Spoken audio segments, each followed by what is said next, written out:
Fase Fax, what up, what up? Real fans, realtalk.com.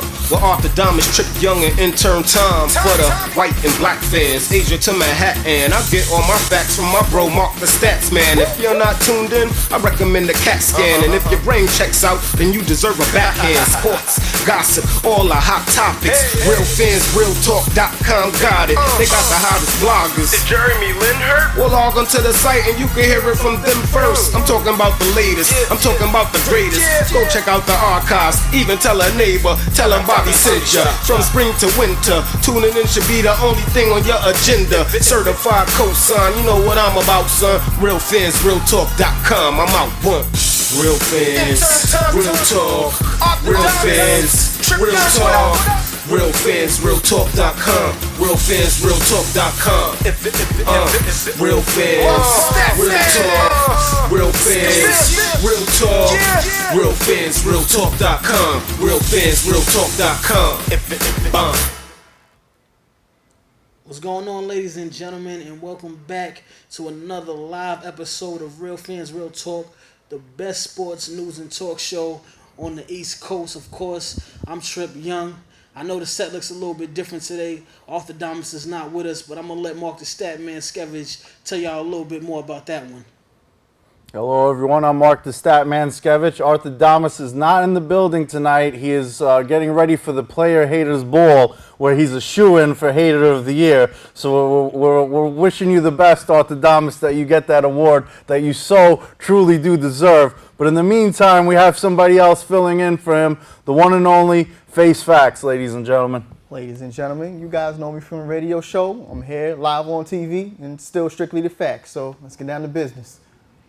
All right, let's get into it. One more shout out to Orthodontist at the Player Haters Ball, man. I'm saluting you. I hope you bring that award home and set the trophy on the table next week so we can all see that. But let's get into these sports. We got a lot going on today. The U.S. Open has officially begun. It started yesterday. And, of course, the usual favorites, Roger Federer, Andy Murray, and, of course, my wifey boo, Serena. They are all at the U.S. Open getting it in. Roger Federer and Andy Murray both played yesterday. They both had wins. I'm still waiting on my baby's first matchup, so I'm looking forward to that. I mean, you guys know, I got wifey boo to win everything on the women's side. But who y'all taking on the men's side to win this U.S. Open? Well, Federer is ranked number one again. It's no surprise. He's used to being ranked number one, and he's the heavy favorite to win it. I know Murray won the gold medal. He had the home crowd and Great Britain with the patriotism behind him, so he probably had a lot more motivation and a lot more heart into it. But overall, Federer is the better player. Either way, it's a possibility for either one of them to come up with it, but I'm leaning towards Federer for this one. Fase Fax? Yeah, it's going to be interesting to see because they're actually on the same side of the draw this year, so they're going to play before the finals. So it's very possible they see each other in the semis and we settle that question early. But besides that, I mean, there's going to be a lot of talk about, will James Blake, he's back, he's healthy this year, he's a good hardcore player. Andy Roddick, the American players, we're going to hear a lot of talk about them, so we'll see. He was still playing when I left, so I don't know what the results is as we're taping, but we'll see. It's going to be interesting, as always, to see how it turns out. Now, because I know this is going to be a controversial topic, but do either one of y'all see my baby boo wifey, Serena, getting beat?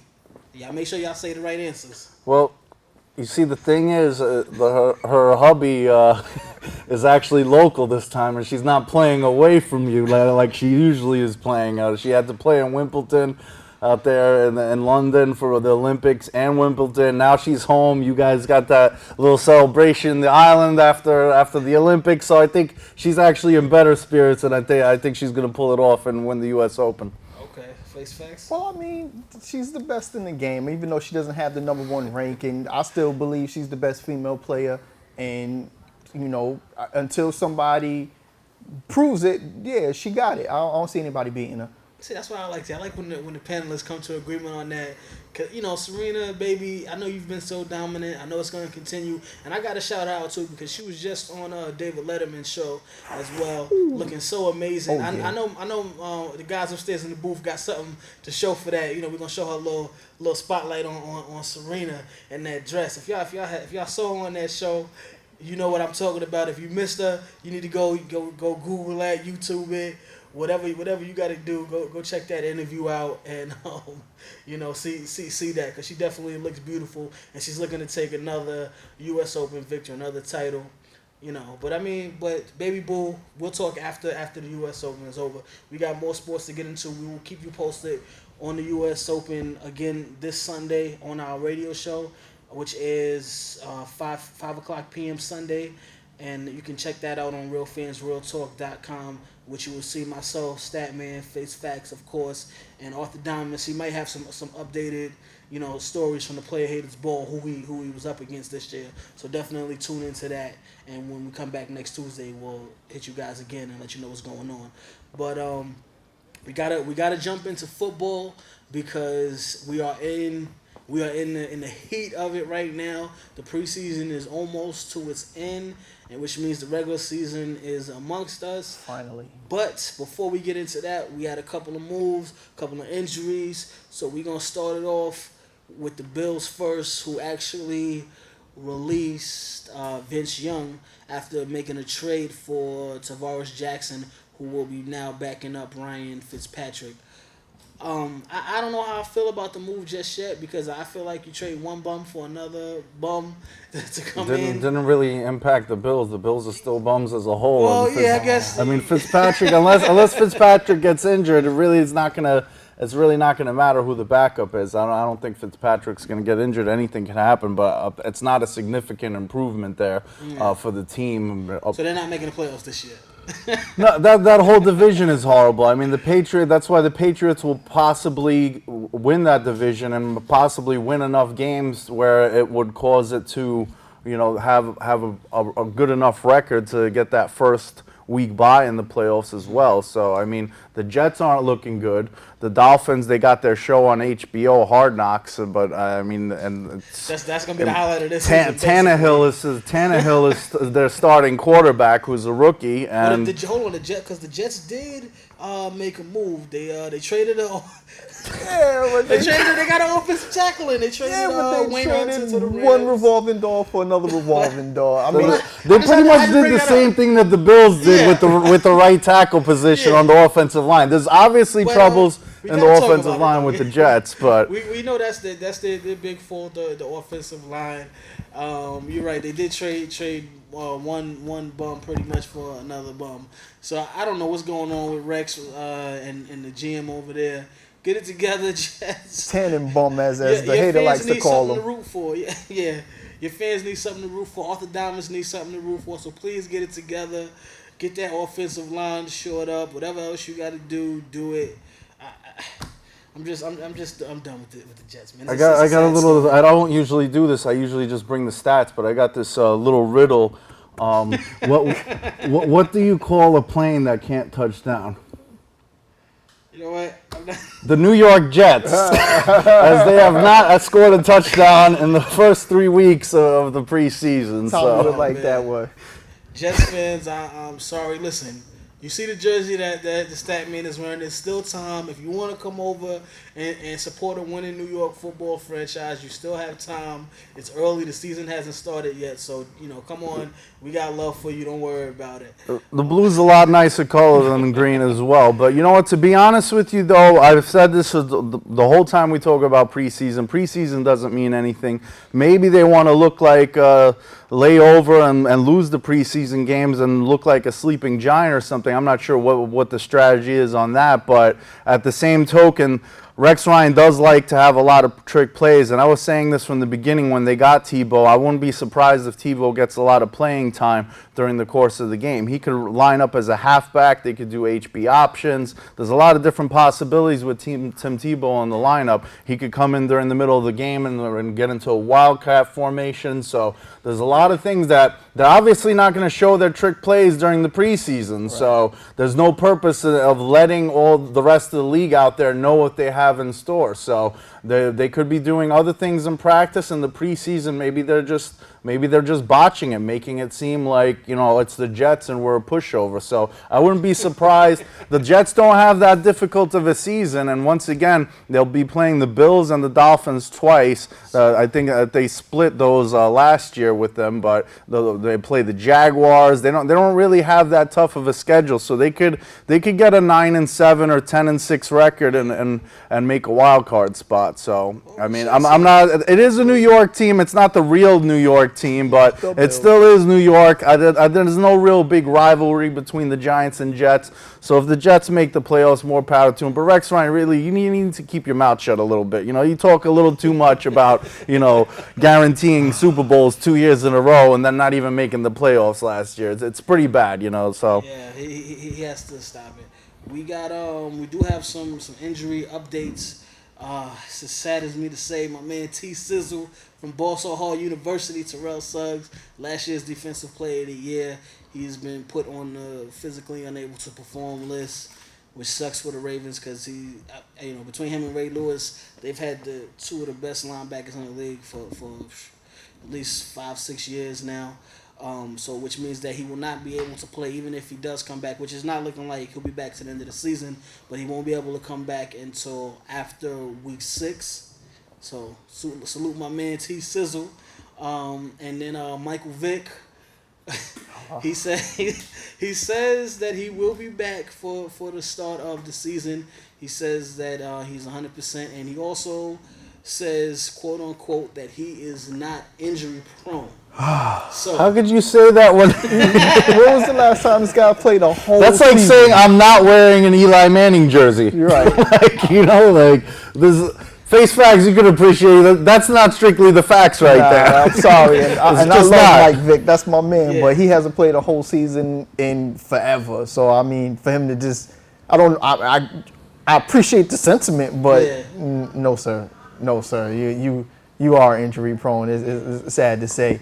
it sucks. I tell you, it's my favorite quarterback, and it really sucks. First of all, I've said before, it sucks that he went to the Eagles, but I do appreciate the fact that they took a chance on re-signing him after the whole thing with the dog scandal and everything. But Speaking of the Eagles, who was the Giants' rivalry, obviously, in the NFC East, Brian Westbrook, former Eagles player who had a lot of concussion injuries, also injury prone, also an Eagles player. He's going to actually retire as an Eagle. The last time he played was in 2010 with San Francisco. He didn't have too great of a season, but he did have a lot of great seasons with the Eagles. A couple of years over 1,200 yards, so he was a decent player for the Eagles, and he gets to retire where he spent the majority of his career. It's going to be honored at halftime during the game against the Redskins later on this year for the Eagles. So shout out to him, I guess, for retiring, even though he's an Eagle. It's a shame. Injuries are a part of the game, and it does happen, but he gets to retire where he started as well. So. question. Is he a Hall of Famer? No. Oh, that's one of those. He had 2 years over 1,200 yards. It's not. I don't. Yeah, but but when you count his all-purpose yards from scrimmage, he was a pretty good weapon. I mean, he wasn't a pure running back in that sense. He did have a lot of receiving yards as well. That's a tough he one. He didn't. I don't think first Nah, he's definitely not the first ballot guy, but that's a tough one. I don't know. It's about 8 seasons. He's nowhere near up there in any of the major records out there. So I don't think so. Well, he'll be in the Eagles Hall of Fame. Yeah, for whatever that's worth. Yeah. A team that has not won any Super Bowls or anything like that. So he'll have that. Maybe it's a little biased hate towards the Eagles too, but Slightly. it's possible. But I mean, looking at this from a statistical perspective, 8 years, 6,000 yards rushing, roughly around there. I don't see it. I don't see it happening as a Hall of Famer. Well, we'll see. But again, hats off to Brian Westbrook. Either way, he had a good career. Mike Wallace is back with the Steelers. He has signed his franchise tender, and he is ready to get back on the field and play ball, which is a good sign for the Steelers because they just lost their first-round draft pick offensive lineman for the season with an ACL tear. So they're going to need all of the help that they can get. What do you guys think about guys, when they're holding out, the time that they take away and not being in the training camps and in the preseason games to really get back into football shape? How long do you think it's going to take for Mike Wallace to get back to his regular form? Well, the holdouts are a bad thing for both sides because it's bad for the player, it's bad for the team, it's bad for the fans. But it's a shame when they can't come to an agreement. As far as him being ready, game ready, I would say he'd be ready for the first game of the season because it's not like he was sitting on the couch eating potato chips and drinking beer. I mean, these are professional athletes. They hit the weight room. They stay in shape. I'm sure he was, maybe he wasn't training with the team, but I'm sure he was doing his routines to stay in top physical form. He is a professional football player, and he's a very competitive player as well. So I think one preseason game to warm him up, the last preseason game, and I think he'll be ready for the first game of the season. His intention was not to play in the preseason, as a matter of fact, so you can't even give him the benefit of that. So, I mean, the only good thing is that he's not new to the team, so he's familiar with, and his job is to get deep. So, I mean, it's not like, Randy Moss route. Exactly. So, Allen Iverson was famous for practice, and now Wallace is famous for preseason. Talking preseason? Yeah. Hey. So. We're still waiting on Maurice Jones-Drew to make his decision, or the team to make their decision. And me personally, I'm waiting because I actually have him on one of my fantasy teams. I need him to get back in the game and be ready for week one because he's my best running back. So I really need him to get back on the field. But speaking of the fantasy, we do have a fantasy football Real Fans Real Talk League. If you would like the invitation, there's a few spots remaining. Just make sure you email us. fanmail@realfansrealtalk.com is our email address. We'll send you the link, and you'll be able to sign up on the Real Fans Real Talk Fantasy Football League, which I believe it's this Saturday at 4 p.m. Eastern Standard Time will be the live draft. You'll get all the rules and information of the Real Fans Real Talk. So make sure you sign up because, like Statman said, the slots are filling up pretty fast. I think we have like 4 left last time I checked. So you still got time, but you got to hit us up quickly, and we will get you the information to the football team. And again, Saturday at 4 p.m. we are having the live draft, the official Real Fans Real Talk Fantasy Football Draft. And for all the people participating, please do not auto draft your team. This is fantasy football. Do not let the computer pick your team. Live draft 4 o'clock. Do it. Shout out to my man. Sean White. I was in a auto draft last year. Like, it wasn't the Real Fans Real Talk one. That one I was there for the live draft, but it's just not fun if you're not picking them and having the auto draft. So make sure if you're available to actually participate in the draft. It should be a lot of fun, especially if you already know about fantasy football, you know that it's fun, and if you don't, then you can find out and check us out. So once again, fanmail@realfansrealtalk. We are live though on BronxNet. And we have all our archived episodes. If you want to see our past episodes on the realfansrealtalk.com website under RFRT Media, it has all our archived radio, and on RFRT TV, it has our live YouTube episodes as well. So if you missed any of our previous episodes and you want to check them out, or if you want to go into the archives and see when Arthur Damas was wrong in his predictions or anything like that, you can definitely check it out.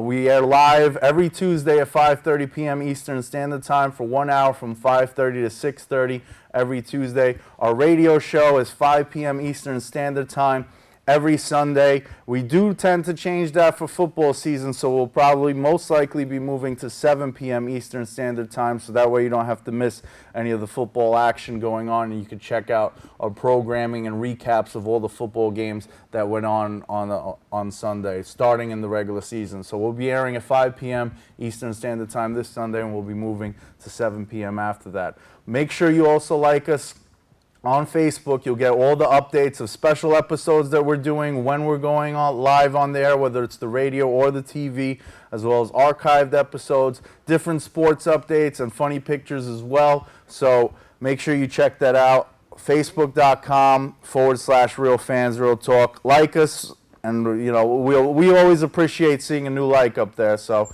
make sure you like us on Facebook. But getting back to the sports news, we were talking about the Fax. And Michael Vick said he wasn't injury prone. It's almost like saying Dez Bryant isn't a troublemaker. So he actually has a rule now with the Cowboys. They placed the rule on him that he needs a 24-hour security detail. So he has to have 3 security guards and 1 with him at all times, 24 hours a day. And the big problem with this is he has to actually pay for all of this. Now, he's making $1.4 million a year. Now, you figure after taxes and however much he's got to pay these guys, I'm assuming, the professionals, his other bills, his mortgage, or everything like that. I mean, I'm going to calculate the math in my head, but it's got to be a couple $100,000 there just for that security detail. So he didn't have his agent in the room and they negotiated that. Well, I mean, I'm pretty sure it was a situation where it was either you do that or you're off the team. So I think it was an ultimatum. I took my chances off the team, but it's one thing for you to say you want me to have the security detail. You're a billionaire, Mr. Jones. You need to pay for that. Y'all need to make it work under the. Y'all need to make. They have a program. The NFL has a program where they get security for players. So I'm not sure. I mean, I know like they have when you're going out, they have the back and forth chauffeur and all that. Yeah. But still like that's crazy to make that man pay for 24/7 security. 3 guys. Come on, man. Yeah, he needed his agent in the room for that contract, one. I would, like you said, I would have taken my chances. Cut me. I'm Dez Bryant. Somebody's gonna pick me up. Exactly. Somebody's picking me up. I would just take my chances. That's crazy. I don't have a problem with with everything else, but with paying for it out your pocket is kind of crazy. Yeah. He's not making enough of that. He definitely got a little strong-armed in there or something. Like they made him feel guilty for all the things he was doing in the past or something, and he agreed with it. In the room. Yeah, I would have had to renegotiate my contract. Right, I need my extension right now. If y'all need me, something got to give. Yeah. Because that's just crazy. His negotiating skills were not great. But we do got some big things happening in other sports, so we gotta kind of move along. We had a major blockbuster trade go down this weekend between the Red Sox and the Dodgers, in which the Red Sox pretty much gave away everything. They gave away everything and the kitchen sink to the Dodgers. They gave away Adrian Gonzalez, Carl Crawford, Josh Beckett, and Nick Punto, which was, I believe it was $262 million in salary. Yes. Around 260. Around there that they gave to the Dodgers, and pretty much got a couple of pitching prospects. They got James Loney and 4 minor league prospects in the deal. So exactly. I've never heard of any of these guys. They said one of the pitchers had some major league experience. He was like 4 and 5 last year. Yeah, the artist formerly known as Intern Tommy, who's on our radio show every Sunday at 5 p.m. You can check out the archived episode. He had a little scouting report on one of the pitching prospects, but it's a really lopsided trade as far as talent. It's obvious that the Red Sox were dumping their salary. I don't agree with it, but we've mentioned this on the show on Sunday. I personally think there should be one trade deadline, and that's it. With the waivers situation, extended trade with the waivers, They were able to. They realized at this point they have no shot at the playoffs. Let's dump everybody out over to the Dodgers. The Dodgers have a shot at the playoffs and a good shot, much better shot now after the trade. And Even though Josh Beckett did get beat down. Yeah, that's what I was saying. Like I wasn't the only guy who was really playing well was Gonzalez, and the rest of those guys, Beckett was playing. But even bad. just adding him is But for $262 million, I mean Josh Beckett's ERA significantly drops historically throughout his career later on towards the season.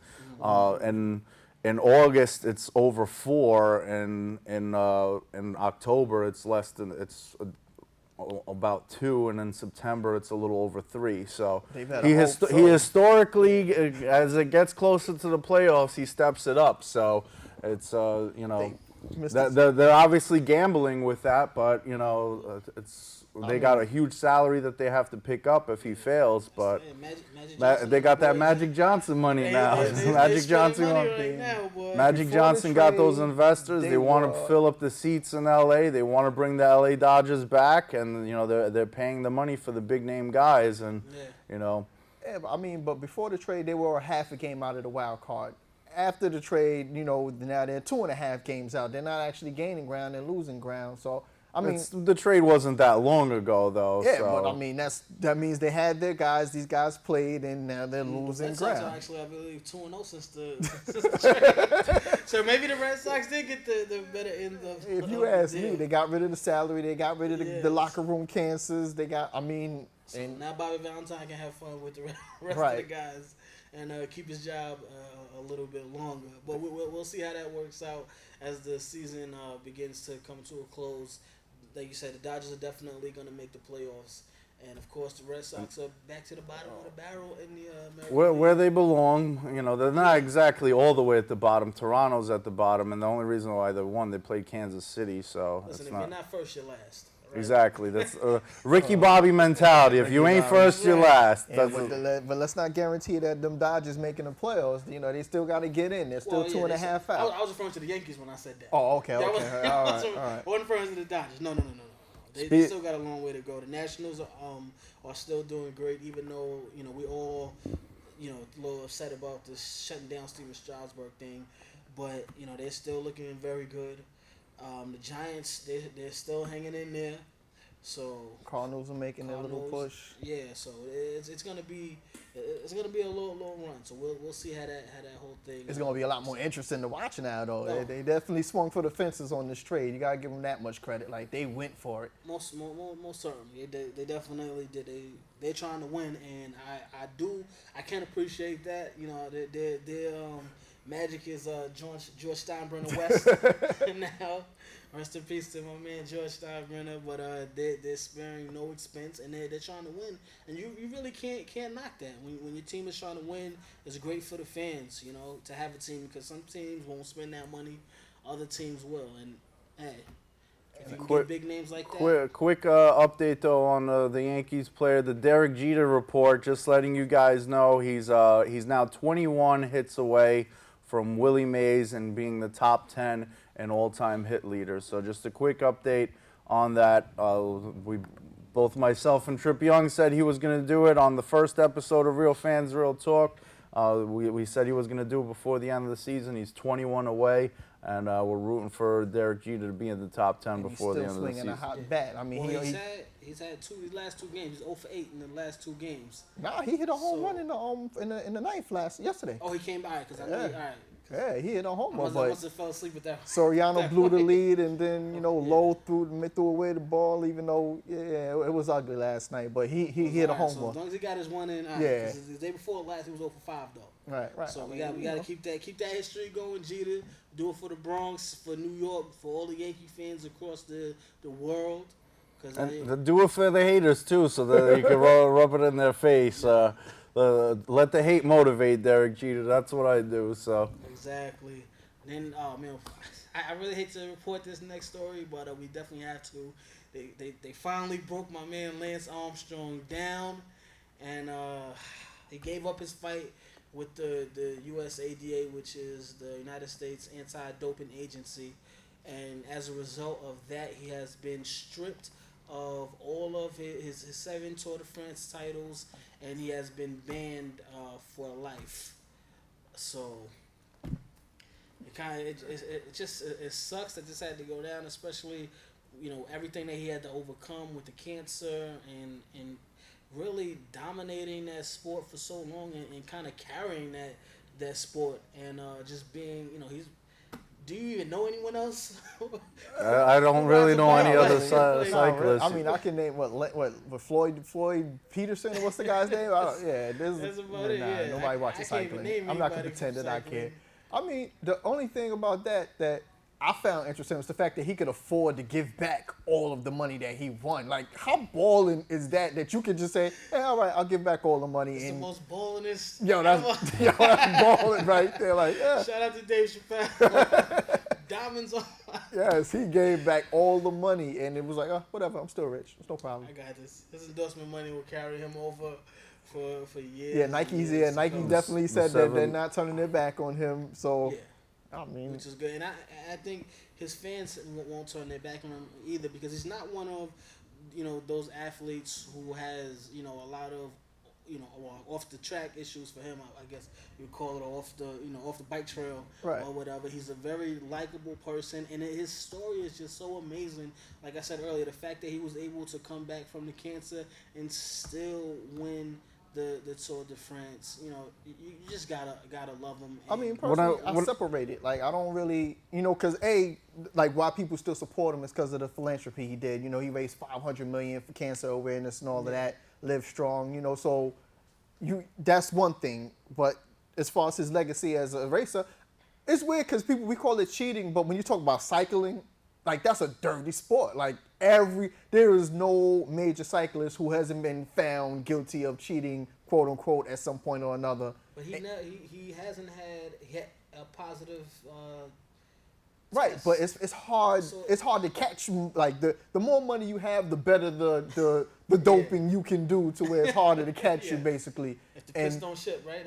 As we say on the radio, right. The piss don't shit with Ryan Braun. And I mean, but how they were gonna get him and why he stopped is because they had his trainers, they had his teammates, they had people lining up ready to be like, yes, he was actually. So, I mean, that's why he just gave it up and just took the no contest. But he was a target, and when I first heard of it, I was actually just going into a store to get something to drink, and I heard it on the radio, one of the FM radio shows in here out in New York, and the DJ said, well, I met Lance Armstrong once, and he seemed like the type of guy that only cares about himself. And everything you just mentioned, Trip Yung, is just, as far as likability, and Fase Fax mentioning the $500,000 for $500 million. Like somebody that raised $500 million for cancer research right. Yeah, all he cares about is himself. So there's a lot of haters out there, and I'm sure Orthodomus will tell us about those haters when he comes back from the player haters bar. I don't want to call it hate. I mean, because that's their job to catch the cheaters. Yeah. He's obviously a target. When you do something as extraordinary as that, just like, if Barry Bonds was an average baseball player, right, and wasn't in the 500 home run club and wasn't chasing Hank Aaron's record, he probably nobody would have noticed it. Right. Yeah. And it's the fact that what Lance Armstrong accomplished, it's like, oh, no, we can't let him do that. There must be something wrong here. And we even had Skip Bayless say, something about suggesting the possibility of Derek Jeter about a week ago, and we're not even getting into that. That's don't disrespect my man Jeter. I just think that at the end of the day, we need to really, I keep saying it. I've said it on the radio show a bunch of times, but it's when you make it to where, all right, you guys can't do this and everybody's going to do it anyway, then you're just tainting your own sport. I'd rather be above board where, all right, where it's monitored, where, all right, this is what we can use, everybody's using it, and then it's a level playing field. But where you got this hiding, sneaking thing where it's like, all right, you can't use this, you can't use that, and I mean, they're doing it anyway, especially in cycling. Like, everybody is literally doing it. Like, we say in baseball that everybody's doing it, but in cycling, literally everybody is doing it. And he was still the best. So, I don't know. The whole cheating, the concept, it goes over my head. And in cycling, isn't it something along the lines where, you know, you have people in those sleeping in those oxygen chambers and the altitude things and stuff like that. So there's different types of cheating involved. So it's performance enhancement. Let's just say performance enhancement. But I don't know. I thought that was the point, to try to, you know, be the best that you could be. I don't know. It's not like a bum off the street could use any of these techniques and all of a sudden become a world-class The other thing, like athlete. I said, certain people are being targeted. Most people will tell you that in the NFL, that's probably like over 90% of the people use steroids because of the fact that, you know, how tough their bodies have to be to sustain injuries and stuff like that. It's So not only in the NFL, it's also in college sports too. So. yeah, so there's a lot going around, and you only target the people who accomplish something big, like a Barry Bonds would have done, or breaking the record, or a perfect example once again, Lance Armstrong doing something amazing after cancer and being targeted for it. So that's what we got. What we got to deal with. So it is what it is. But we do have to get ready for shot. Now, you know, I'm sure you guys did watch last week. Arthur Diamonds did lose shot for shot, but again, he's at the player haters ball right now. I don't know if the ball started just yet, but I know he's getting ready. He's getting ready. He's getting the proper hate outfit out there. He's getting his hate lines prepared and everything. So. So he was going to have to wear our team apparel of a team that he hated this week, which is what we do when you lose shot for shot. But in this case, he's not here, so we're not going to have anyone wear that for this episode. But so we are gonna have Fase Fax judge this week. Myself, I'm going up against the title. I'm going for the 3-peat this week. So, but we're gonna run a quick PSA, and once we come back from that, we will get into shot for shot. So if you would, upstairs in the booth. Aquí está bien. Gracias. Eres precavida. Te proteges. Pero ¿también cuidas tu salud? Quizá es tiempo de empezar. Come sanamente, mantente activa, no fumes y vive. Llama al 1-866-399-6789. All right, welcome back. That is a public service announcement for our Latin community out there in the Bronx. There's a lot of Latinos out here in the Bronx, and we got to show you guys love as well, and tell you not to smoke. It's not good for your health. So. That's a public service announcement from the Real Fans, Real Talk crew. We are live in the Bronx, and we're getting ready for shot.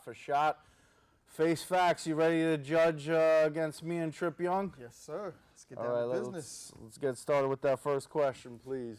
All right.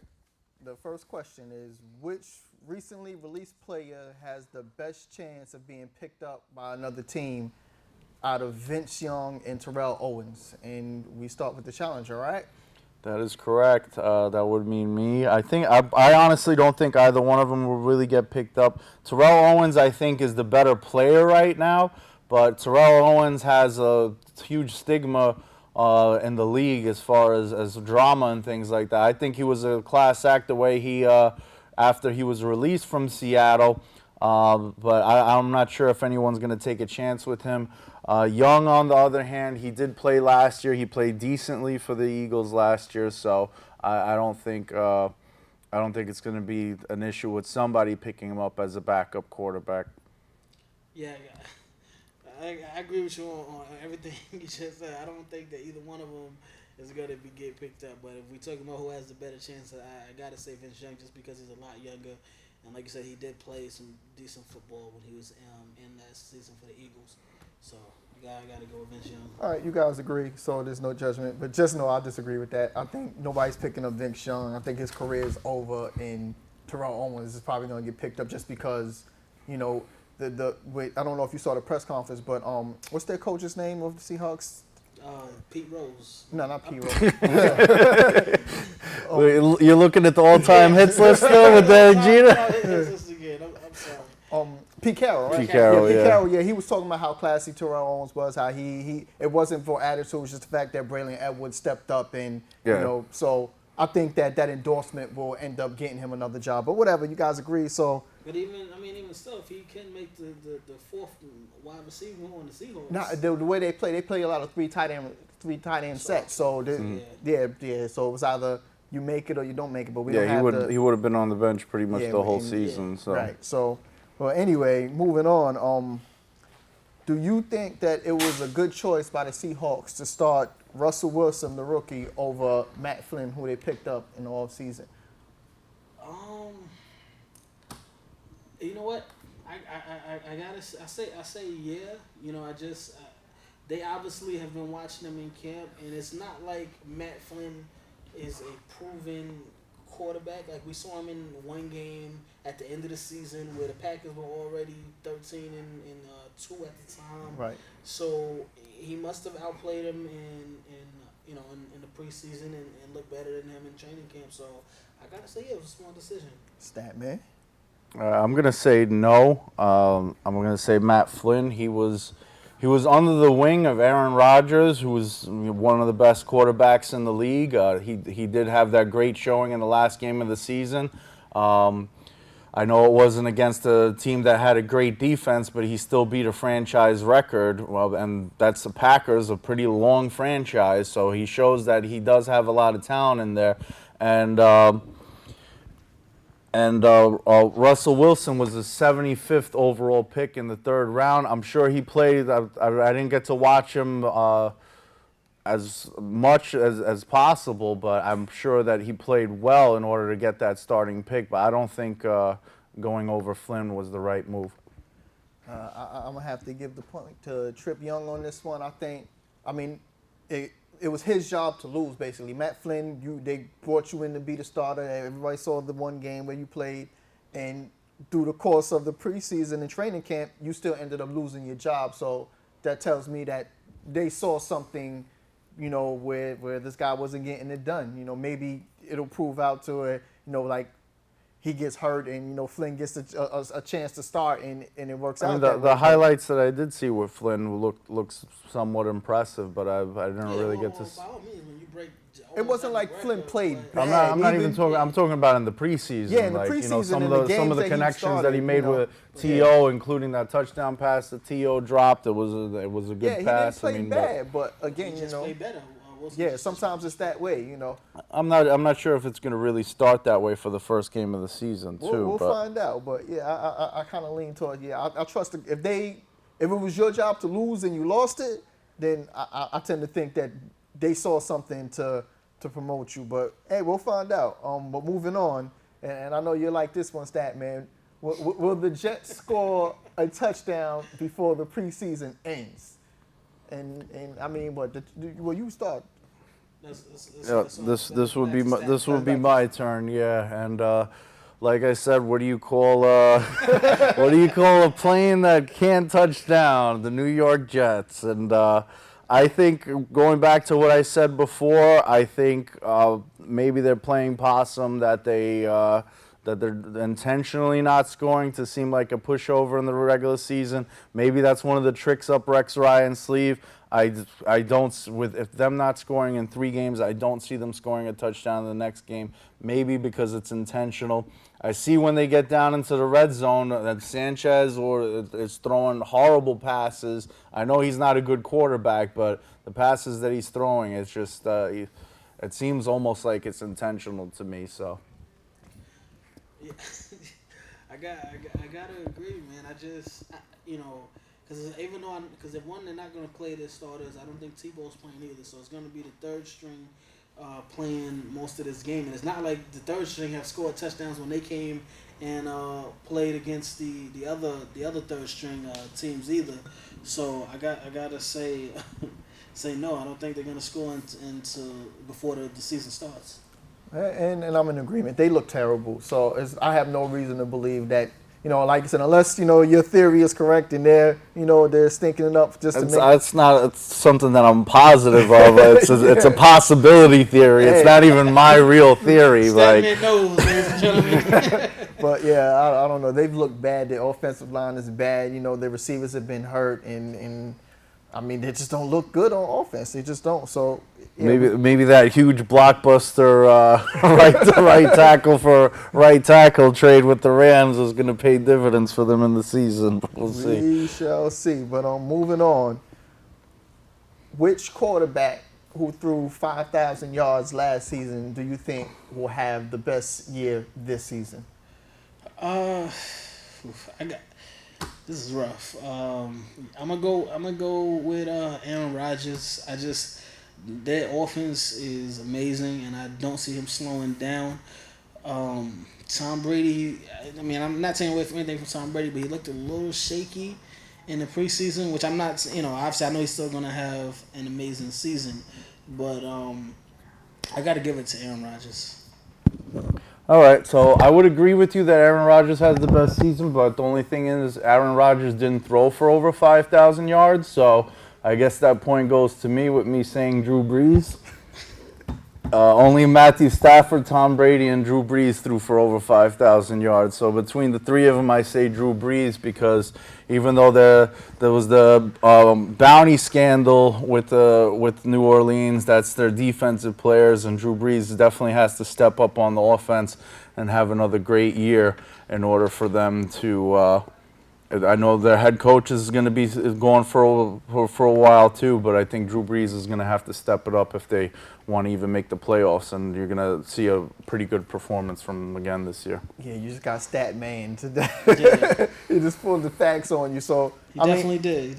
Yeah, but yeah, I think I like that answer. I mean, Drew Brees, he's looking. If I didn't know that there was a scandal and they lost, so many players and their head coach wasn't there, and you're just watching the preseason in the vacuum, he looks incredible, and the team still looks good. So, I mean, you get the point by default, but I did agree initially. I was listening for Drew Brees in the first place. So, we got a tie. So, for the win, possibly over or under 12,000 rushing yards for Chris Johnson this season. Well, if it's over or under 12,000, I'm definitely going to have to say 1,200. Yeah, nobody's going to do that. That would be pretty impressive, but I'm going to say over. Last season was the only season that he didn't reach 1,200 yards. He fell 153 yards short. So, and he still averaged 4 yards per carry. I think they're probably going to use him more this year. I just think he's still young. I think that he'll go back to going over 1,200 again. I'm gonna disagree. I'm gonna say under. He just hasn't been playing the same since that 2,000 yard season. The year after that, he went down to about 1,300. Last year, he went down to 1,000 yards. I think he had like 1,067 yards. 1,047. 47. Yeah. So I don't see him getting over 1,200 this season. Oh, looks like we got a new champion, ladies and gentlemen. I think, because, remember, he did that, and he held out. He didn't play well to start the season, and he still hit the 1,000-yard mark. So, I don't see no reason why him playing the whole season, him coming to training camp, him not holding out, everything being in line, why he wouldn't top the 1,200-yard mark. Didn't you have Chris Johnson as one of your fantasy guys in the league that you just signed up for the other day? It shows that you're not biased, at least, but yeah, no, I would have took Ray Rice over him if I could, but he just wasn't available. Yeah, I would take Ray Rice too, but yeah, I believe Chris Johnson will break the 1,200 yards. Thank you, Fase Fax, for judging this week. Statman is your new reigning champion, dethroning Trip Yung. And I don't like beating Trip Yung just because of the fact that, the only team that I know that he hates is the Red Sox, and he's got to wear that Red Sox hat again next week. And I don't like putting it on him, to be honest with you. As a fellow Yankee fan, it's not something that I enjoy. But Trip Yung, unfortunately, next week. Actually, you know what? When Arthur is back, or maybe both of you'll be wearing the Red Sox, and he'll be wearing the Yankees next week. So. Exactly. So you gotta pay your dues there and wear the apparel. It happens. But we have a segment in the show also called This Day in Sports History, And I'm going to start it off with, in 1954, the golfer Arnold Palmer, who at the time was 24 years old, won the United States Amateur Championship at the Country Club of Detroit and Grosse Pointe Farms, Michigan. Shout out to Arnold Palmer. I know he was the one golfer that was, I mean, I'm not really competing with Jack Nicklaus, but he was, you know, he was around at that time. He was kind of going in. But of course, and he had a video game named after him too for Sega Genesis. You know, so the iced tea and lemonade. Oh, that too. Right. So he did his thing. He definitely came up. So shout out to Arnold Palmer. Moving along though, 1977, my man, soccer legend Pele played in his final non-exhibition game as the New York Cosmos defeated the Seattle Sounders 2-1 for the North American Soccer League champion in Portland, Oregon. Greatest ever to do it. I mean, everybody. I mean, that's one of Pele. those guys. Everybody knows. Even if you don't watch soccer, you know who Pele is. Yep. You know also that had a video game as well. We picking winners today. And then finally, in 1978, Donald Vesco raced a specially designed motorcycle to a cycling land speed record of 318.598 miles an hour at the Bonneville Salt Flats in Utah. Swag. That was extra exact too. They had it down to the .519. Yeah, like, that's amazing. Yeah, we definitely picked some good ones today. Today was a good day, man. So shout out to those guys, Arnold Palmer, Pele, and Donald Vesco, for accomplishing what they did on August 28th, as we are accomplishing some stuff today on Real Fans Real Talk, as we are going live, and we are the best sports show on the East Coast. So we got a couple. Probably more than just the East Coast. You I'm shouldn't be modest, someone shouldn't be too I'm modest there. What do you want me to do over here, man? What do you want me to do? So I'm just trying to be a little bit modest, but we do got some other stuff going on in sports, and I know I'm gonna let Fase Fax lead off on this next one, because there's been some ruckus, some controversy brewing in MMA surrounding Bones Jones. So I'm gonna let you take that one. Now, what happened was he was scheduled to fight Dan Henderson in the UFC 151, and Dan Henderson got hurt 3 days before the event, and they wanted him to fight Chael Sonnen, but he declined to fight him, which basically it canceled the whole card because there was nobody else on the card who could carry it for pay-per-view. Mm-hmm. And now it's like, you know, a lot of people were saying, you know, oh, he's the champion, so he should fight anytime, any place, anyone. And, you know, that the other people saying he should have considered the other fighters, you know, who now, you know, because they're lesser fighters, you know, they're not under contract. They get paid per fight. So now that card is canceled, you know, whatever they were relying on that money, now that money's not coming in. And then there's other people just saying, you know, why would you know, upset your boss, you know, take the fight. But I personally, I don't agree with that. I mean, the thing is, you know, we're fans, but we don't like it's a business. He still has to protect his career. And he trained to fight Dan Henderson, who fights one style. Yeah. And now, you know, on short notice, you want him to fight Chael Sonnen, who fights a completely different style. And, like, what's in it for him? I don't see it. And then on the other hand, Chael Sonnen just lost.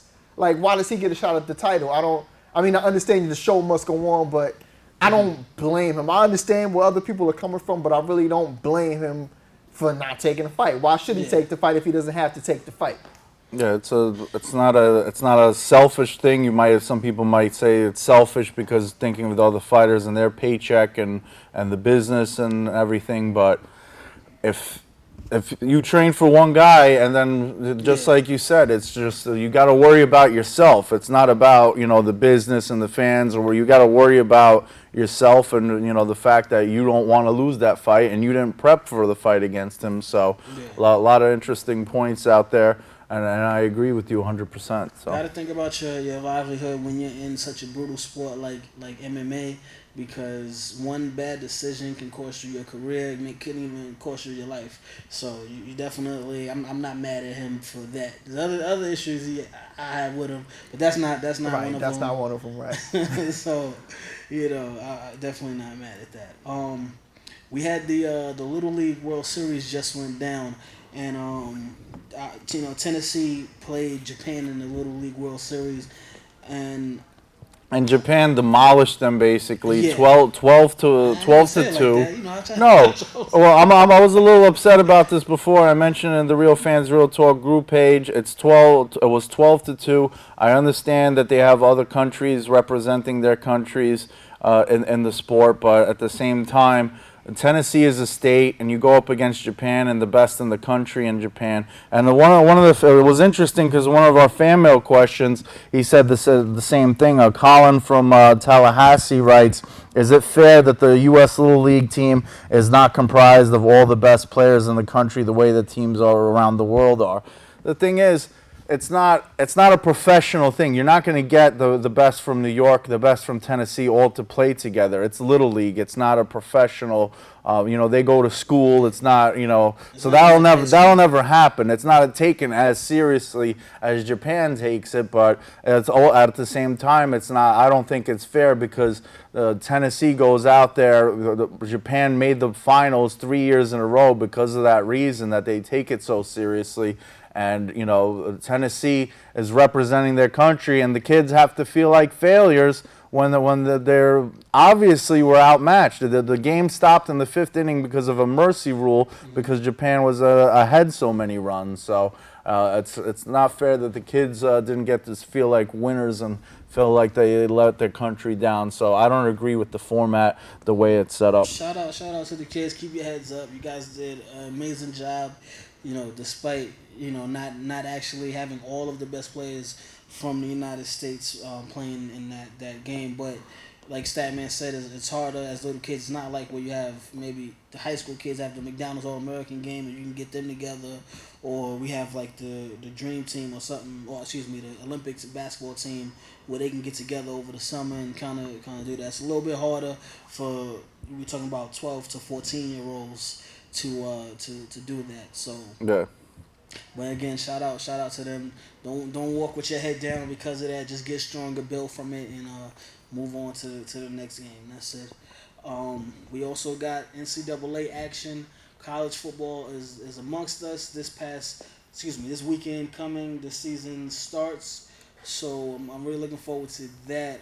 We got Alabama is playing Michigan. I think that's going to be the biggest game this weekend. Michigan is number 8 and Alabama's number 2. So we're going to see Denard Robinson, who's a Michael Vick-esque quarterback, trying to go up against the revamped Alabama defense, which actually Alabama lost 5 players in the first round. So it's going to be kind of fun to watch this game and see how they recoup.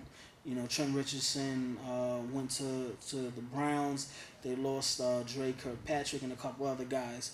And so I'm looking forward to that game. And the number 1 ranked team, USC, is facing Hawaii. They also lost a couple of players. So they lost the starting offensive tackle and the linebacker, Nick Larry, I believe it is, to the NFL draft. But I'm looking to see Matt Barkley this year. This is the first year in 4 years now that USC has been able to play in a bowl game after the whole situation with Reggie Bush and him taking money. So I'm looking forward to watching them this season. I really think that this is going to be USC's year just for that alone, because this is the first year back and this is Matt Barkley's last season at USC. So I'm looking forward to that.